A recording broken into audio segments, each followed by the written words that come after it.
Oh, look at this. Eight of Swords. Yun. It looks like someone here is thinking, nag-iisip rito, nakakunot ang kanyang kilay. I'm seeing a facial expression right here. Okay, at kung sino man tong energy na to, no, this is someone here. Look at that, okay? It looks like this is an envelope right in here. It looks like this person here ay posibleng sending messages right here. Okay, but there's a lock. Maybe may naka-block na messages or maybe meron siya ditong iniisip no has something to do with messaging someone. Yeah, communication. Definitely a conversation, no? Let us see. What's with this conversation? Can you please tell me more about this?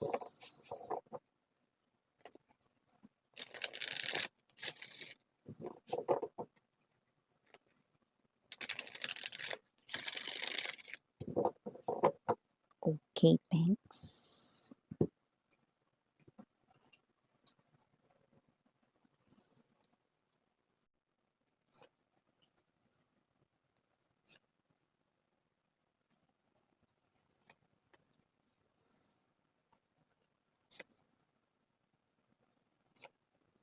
Oh, oh. Mukhang nagkakainitan dito mga babes. So, let me see more, okay? Five of Cups. Center of the reading is the Nine of Wands energy. Ten of Cups right in here. Okay, I think I'm getting the message here for you guys. Okay, now we have the Devil right next to the Empress. I do see and I'm also vibing that the Empress energy is your energy right here. Collective, yeah, ikaw na nanonood ngayon, sweetheart, no? So we have here the Five of Coins, yeah. Bottom of the deck, we have the Four of Cups, Five of Wow, okay. Pero uunahan ko na kayo mga babes, no? Okay?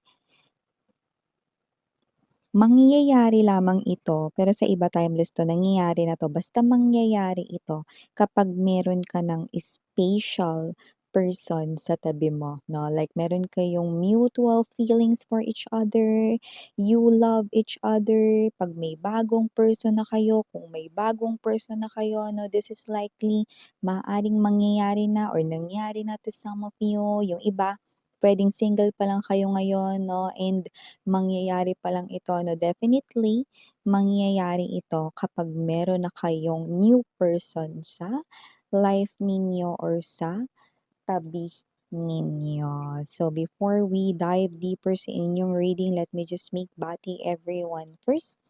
Hi and hello there collective new subscribers. My name is Yan, returning tambayers. Thank you sa inyong walang sawang love and support for me. At kung hindi niyo pa knows, meron tayong main channel ang The High Priestess. Link niyan down below sa ating description box. So if interested, click lamang yung link na yan at doon nag-upload din tayo ng collective readings for all signs araw-araw. At kung gusto niyo naman ay reading per zodiac sign, meron din tayo there. Okay, pwede kayong umantabay din at tumambay doon. Pero syempre walang pilitan dito mga babes, nasa sa inyo yan. Okay, so yun nga wala tayong gender dito sa babae, lalaki, LGBT. Lahat ay welcome, pwede rin pong i-switch ang mga roles. Yan, no, dahil possible talaga or pwede magkapalit-palit. Kasi general reading ito and at the end of the day, lahat ay may free will na free niyong gamitin anytime, anywhere. Ibig sabihin, if you want to claim the messages, then you can use it as your guidance. Okay? If not naman, it's okay. Okay? So, sa nakikita natin dito, no, because, yeah, I'm seeing three energies right in here.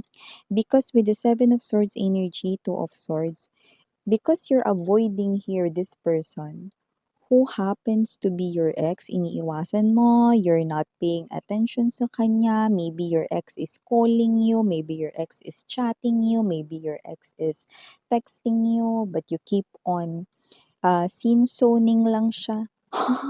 Sinisinso nyo lang or kayo to na parang hinahayaan nyo lang mag-ring at matapos yung ringtone ng inyong phone or you're not picking up the phone, okay? Or you're rejecting it, no? So nakita natin dito no that you're turning your phone You're not answering to your ex right in here. You're not paying attention. You're avoiding him or her, no? Yung iba baka pinupuntahan kayo and then you're telling, sabihin mo wala ako. Yan 'no, may gano'ng klase ng energy. Basta, you're not talking here with your ex, okay? May special person man kayo or wala ngayon, okay? Pero ito ay mangyayari kapag meron na kayong someone new sa tabi ninyo, no? So, you love this someone new right here and because your ex person right here can't get through you, no? Cannot, like hindi siya rito, no, makakausap sa'yo.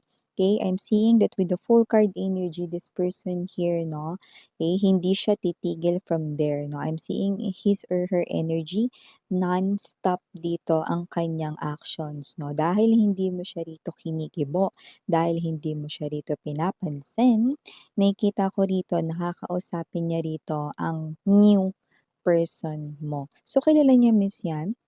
Yeah, high chance. Because this person here might be stalking you. Okay? Because this person right here might be, spying on you. No? Ano man yung gamit niya rito, social media, the use of the advanced technology nowadays, the cell phones, okay? Or even yung mga common individuals na parehas ninyong kilala, pwedeng common friends ninyong dalawa. No? So nakita natin dito, okay, na dahil hindi ka makausap or mahagilap nitong ex mo rito ang kakausapin niya 'no, ng diretsahan ay ang iyong new love. Yeah, alam kong sunod mong sasabihin, "Ang kapal naman ng mukha niyan, Miss yan." Kakausapin niya pa ano, para layuan ako? Puwedeng gano'n, but there's a deal right here, there's a deal right here. Six of Wands right in here, Two of Cups 'no. Meron siya ritong deal sa new love mo or dito sa bago mong person. Yan 'no, with the Six of Wands energy, Two of Cups right in here 'no, nakita ko dito na parang, meron siya ritong deal, okay. So, it could be anything 'no. Puwede rin yung sinabi mong layuan ka or whatever 'no, pero dito kasi yung pinaka, lumalabas na mensahe rito sa deal na 'to 'no is, hindi ko nakikita na parang leyon or hindi ko nakikita na nakikipag-away, dito 'no, yung ex mo sa iyong new person pero may pagpipigil 'no. May energy rito ng malaking inggit sa new person mo kasi nga ikaw yung nakakasama ngayon 'no. Yun ang nakikita ko dito na pero ito ay itatago niya kasi nakikita ko rito that this person here na ex mo 'no is ang energy niya is dadaanin niya rito sa paawa, you know. Maaaring ang takbo ng communication daw nila or conversation has something to do with Five of Cups. Ito yung gagamitin niya with the devil, okay. Ano ibig sabihin nun 'no? Makikiusap siya rito mga babes 'no, na isauli kayo sa inyong ex 'no, na ibalik kayo sa inyong ex dito 'no. So, magkukuwento siya rito ng mga happy memories ninyo noon 'no. Siya ito na magpapaawa dito 'no. But if you will ask me, kung ano ang sinasabi ng angel guide sa energy 'no, is this something here na parang deceiving ba? Sinasabi niya lang ba yun miss yan kasi para maawa yung new person ko, isauli ako sa kanya? Actually hindi 'no. Your person is definitely begging, okay.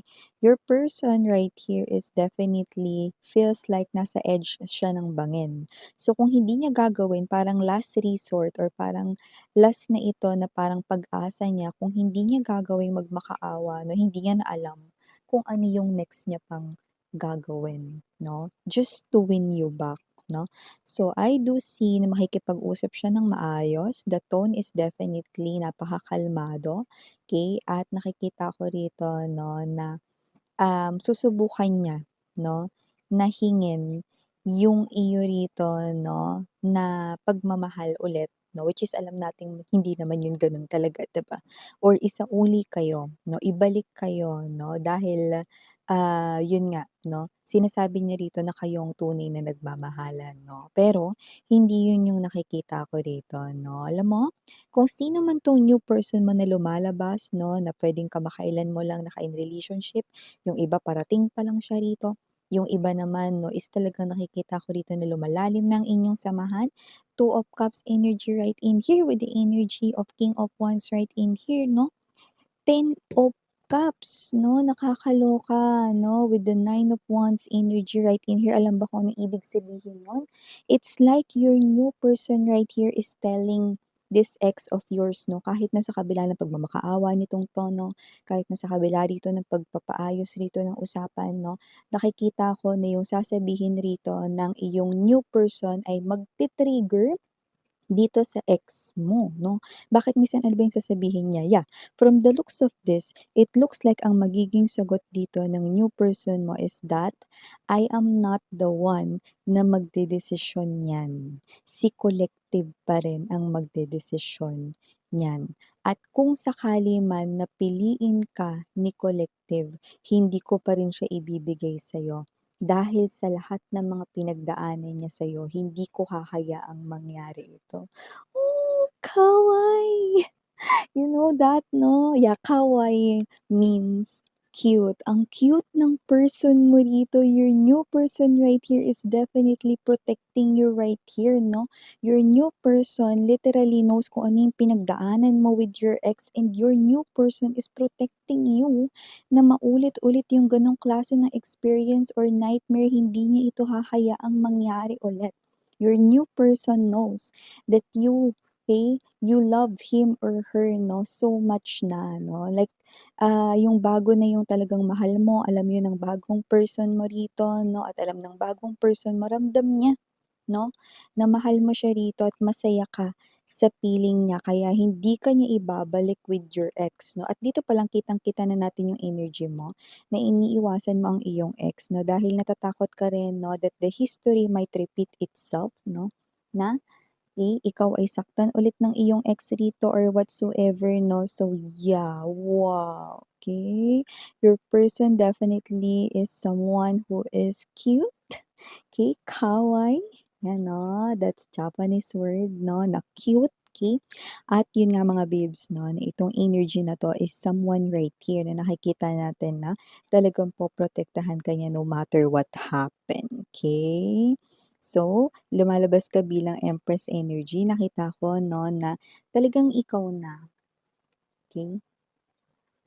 Yung talagang, nakikita kong pakakasalan ng iyong new person. Nakikita ka rin niya bilang future spouse niya, okay, future wife, future husband right here, future companion here for life. LGBTQs of course welcome din kayo, okay, and your new person right here is very serious, okay, na talagang hindi ka niya rito ibibigay sa ex mo 'no, at hindi ito malalapitan 'no. Alam mo kung talagang mahal ka ng ex mo, then your ex 'no, will definitely feel 'no, na talagang mahal mo na yung bago, 'di ba? At kailangan ka na niyang i-let go at palayain 'no. Tingnan mo with the devil right in here 'no, your person here, okay, nakita ko dito 'no, na galit siya 'no, doon rito sa new person mo 'no. Nakita ko rito 'no, na siya ito na parang ang yabang nito, ayan oh, pero nagpipigil siya rito kasi nga meron nga siyang intensyon, 'di ba? Hindi niya puwedeng tanggalin ang kanyang mask ngayon lalo na nandodo'n siya sa energy na parang, nagmamakaawa at kinukumbinsi niya 'no, ang iyo ritong new person na ibalik ka 'no, sa kanya 'no. Pero dito nakita ko 'no, na imposible itong mangyari kasi dito pa lang ayaw mo na dahil, ikaw ito na masaya ka na sa bago 'no, yeah, timeless tayo dito. So kung ano man ito, nakikita ko rito na ang nilu-look forward ninyo ay ang new love at nakikita ko rin dito 'no na masaya na kayo sa bago kung dumating na ito sa buhay ninyo. Four of Cups energy right in here 'no, I'm seeing you, okay, na nire-reject mo na rito talaga yung ex mo 'no, na maka-return sa iyong life, okay. And nakita ko rito 'no, na may pahabol na mensahe ang iyo rito na new person sa iyong ex 'no, 'yan 'no. Sana nung time na kayo pa ni collective, ginawa mo 'yan, iningatan mo 'yan. Pinahalagahan mo siya, 'di ba? You know, I remember that song 'no, of Bruno Mars 'no, yung When I Was Your Man. Yeah, 'di ba? Puwede niyang kantahin yun. I should have bought you flowers, yan. So, kung sino man 'tong energy na 'to, 'di ba? Sana pinahalagahan ka daw niya. May point 'no, right, 'di ba? Okay. Tapos 'pag wala na, kung kailan wala na saka 'di ba? magkukumahog, hahanapin 'no, iiyak, hahagulgol, 'di ba? Magmumukmok sa sulok 'no, iinom ng Red Horse. Hindi ba endorser ng alak, 'di ba? So, may gano'ng klase ng energy. So, with the Five of Swords right in here, King of Wands, I do see that your new person will continue to fight for your connection because your new person knows na siya na yung bago mong mahal 'no, at never 'no, na babalik ka with your ex 'no. Puwede rin kasing yan na yung sinabi mo dito sa yung new person 'no, and your new person will continue to protect you and will continue to show you and express to you his or her love. Yeah, I'm picking up that your new person's love for you is unconditional. Wow. So yeah, these are all the messages we've got right here for you, sweethearts. Thank you so much again. I'm your Yana on me. Sarangeo, love and light. And meow.